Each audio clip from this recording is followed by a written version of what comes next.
Hi, it's Bob Nagin, and in this episode of Real Retail TV, we are going to talk about the ever increasing minimum wage and what you can do about it.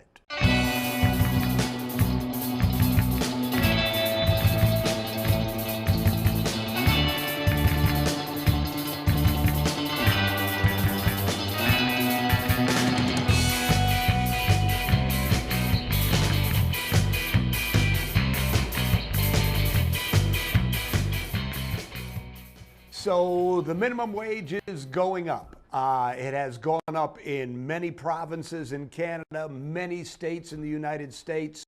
There is rumors, there is a very real possibility that here in the United States, the federal minimum wage will rise to $15 an hour.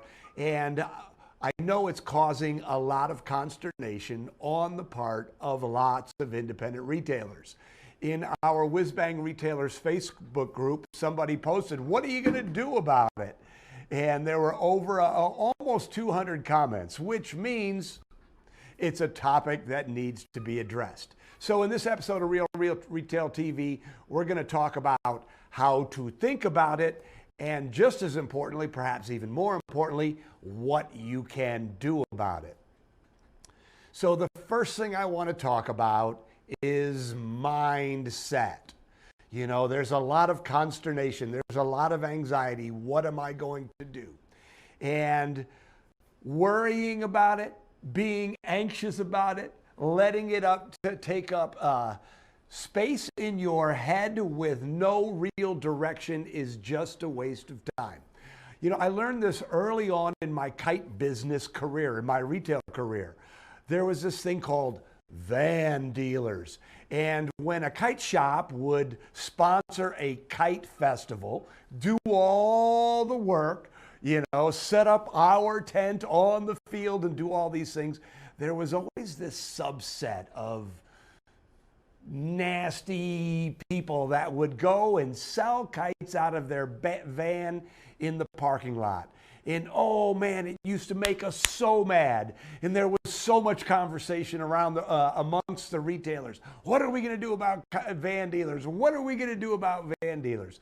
It just took up so much mental bandwidth. And one day I realized, this is crazy. I shouldn't spend any time worrying about van dealers. I have better things to do. I've seen the same thing happen with Amazon. Oh no, Amazon, the sky is falling. No, what needs to happen is you need to figure out where you are, figure out what you need to do, and then go do something about it. There is another episode of Real Retail TV about this model that we created. It's called Assess. Where are you? Adjust. What do you need to do? Advance. Do it. And so assess is, hey, minimum wage is going up. What are you going to do about it? Are you going to complain about it, or are you going to be proactive and deal with it? So let's talk about that. Let's talk about how you can deal with it. How are you going to pay for? How are you going to remain profitable? No. How are you going to use this as an opportunity to become better, to become even more profitable? So the first way to pay for these minimum wage increases is to increase the efficiency of your staff. So you're going to have to pay them more, so get more from them. Here are a couple ways to increase the efficiency of your staff. The first and most obvious way to increase the efficiency of your staff is to train them how to sell, right?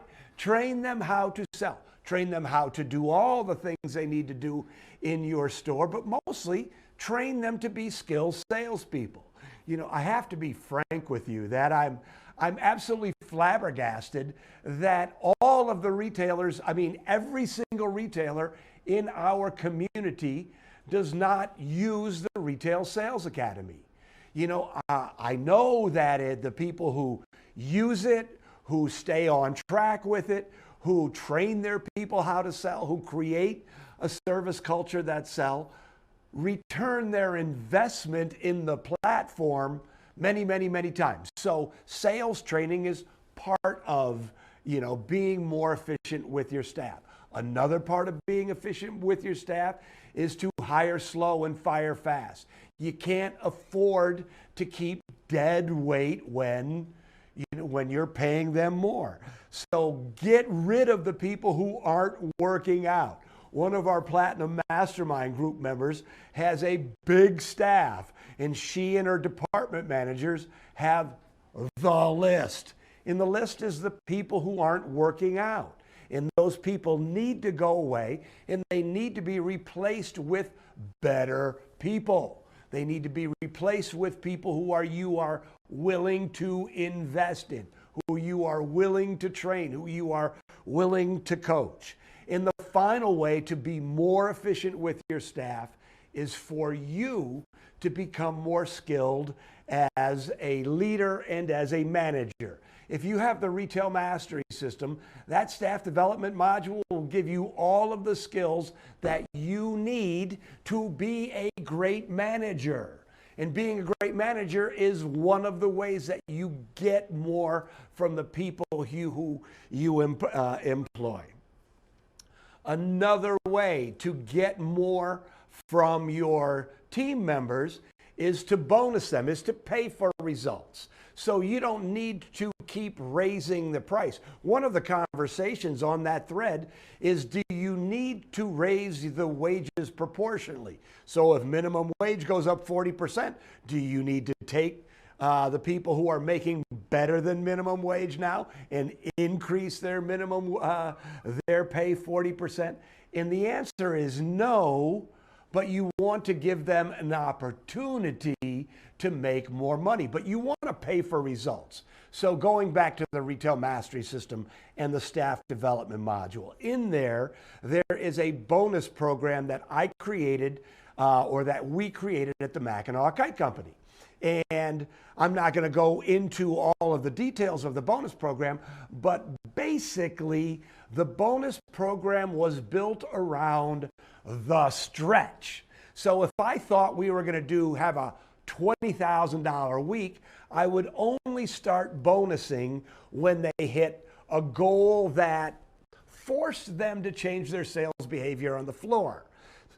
You need to try to get your people to quit clerking and start selling. Selling in this really service-driven, perfect purchase way, but that's another way. So you don't need to raise the wages so much. You need to raise the wages and then give them an opportunity to make even more. A good bonus program will do that. Another way that you pay for these increases in the minimum wage is increase the efficiency of your schedule. Something that Susan taught us at the Mackinac Kite Company when she came to work for us is this whole idea of you write the schedule for your store. You don't write the schedule for your employees. I used to think that if I put you on the schedule, I needed to work you for 8 hours. I needed to give you 8 hours. That was just the way that I thought. And so since we had 2 shifts, we had a couple of hours in the middle where we had way too many people. Not good.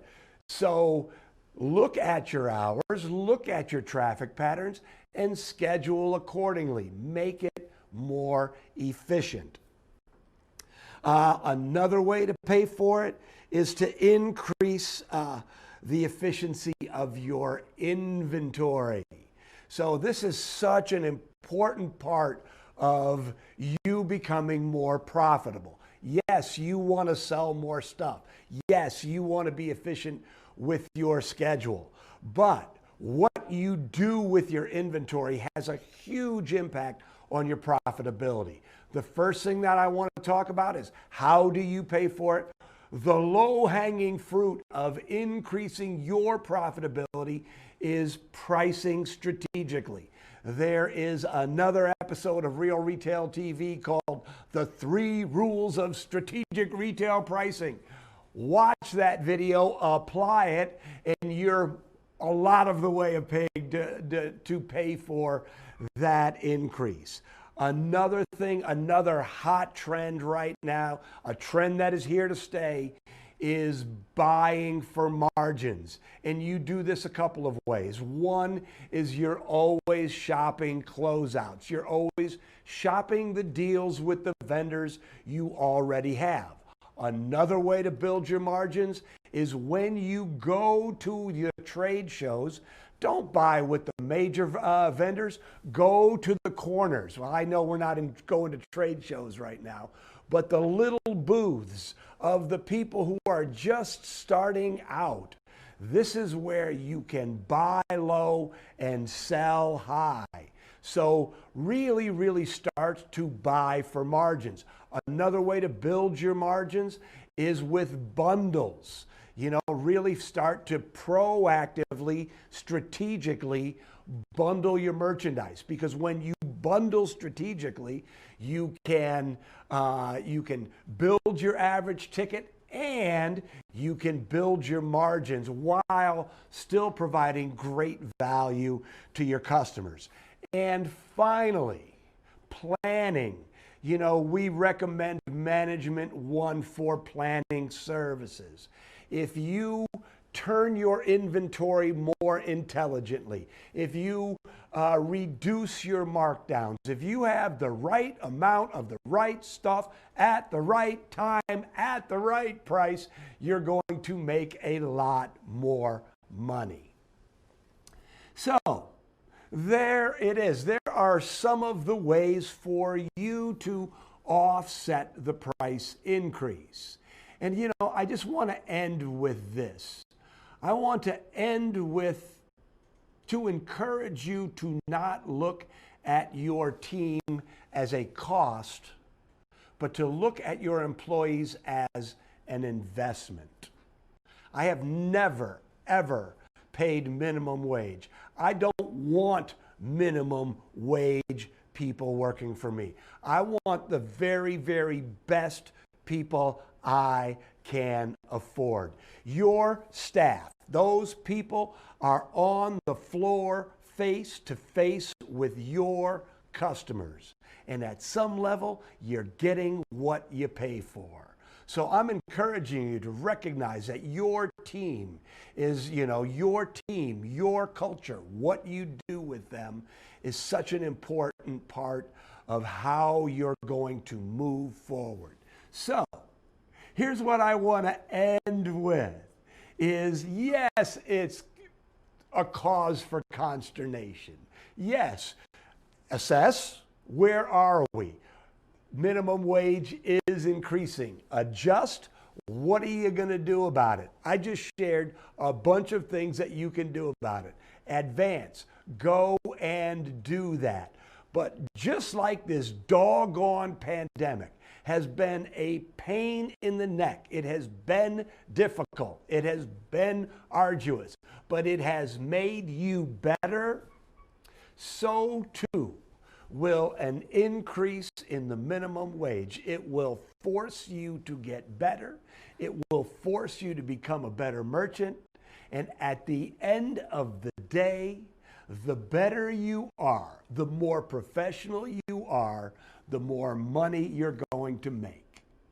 I'm looking at you and telling you that this minimum wage increase is really a blessing in disguise. All right, well, I hope you found that helpful. As always, I love to hear what you have to think. Put your comments down below. I'm Bob Nagin, and we'll see you next week.